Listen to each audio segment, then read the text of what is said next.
Andrew Maynard. I run a very small practice called Andrew Maynard Architects in Melbourne, Australia.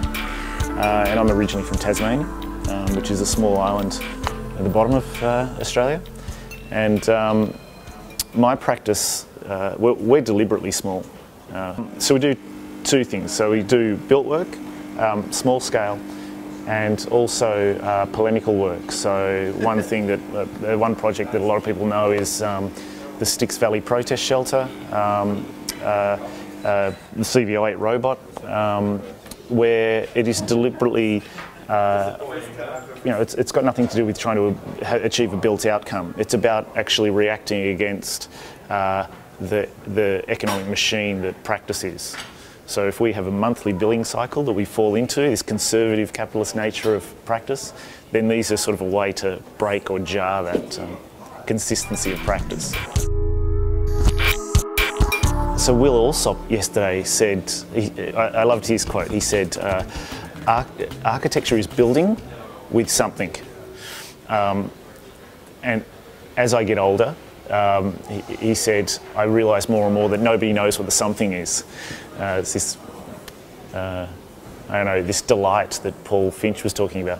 I wonder whether even the question of what is architecture is answerable. I'd actually like to know what other architects say that it is, because I don't know, you can get phenomenological about it and say, well, you know, it's construction with a spirit added in or some metaphysical approach to it. At the end of the day, for me, what architecture is something that is simply compelling beyond the function of a space. And, you know, I always base that in, you know, is it an engaging idea that's beyond a one-liner? So does this space offer us something which engages me, and hopefully intellectually? So that's really what architecture is to me.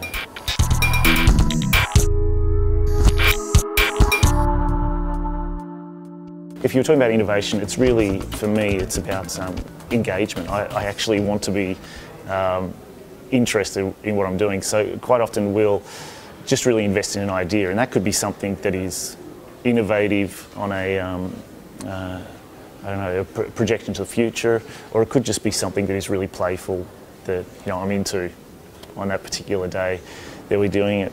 But I think, again, the great thing about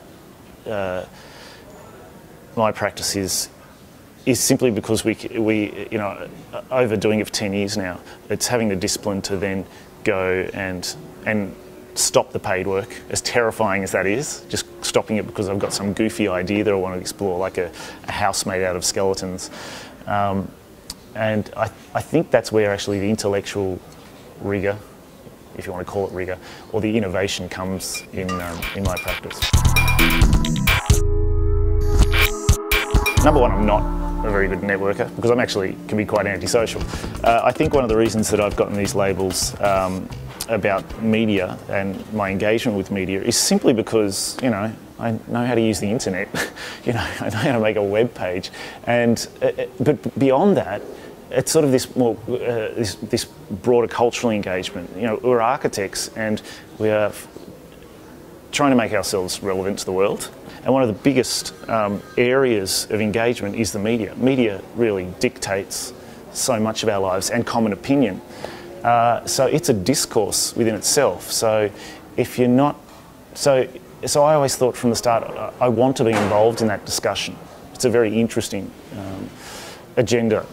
And I just think, well, if architects are sitting back waiting for people to call them and say, could we please run your latest building in a magazine? Well, I think that they're not really then engaging with the process. So I was really lucky that when I started my practice, there were a number of bloggers, you know, young people like Jeff Manow, building blog, that started blogging. So I think it is simply that willingness to have part of a discourse, and if that means that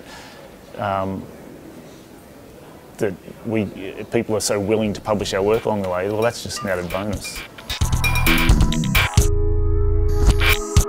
With the industry, because what I liked about starting architecture was that I was terrible at school, and then I went, but I always wanted to be involved in the arts.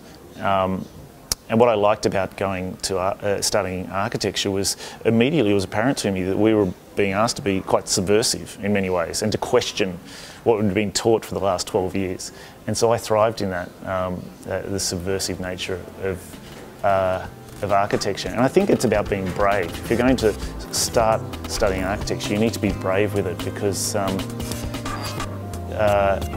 you need to be able to stand there and, well, not necessarily defend, but you need to be able to argue quite strongly why something should exist.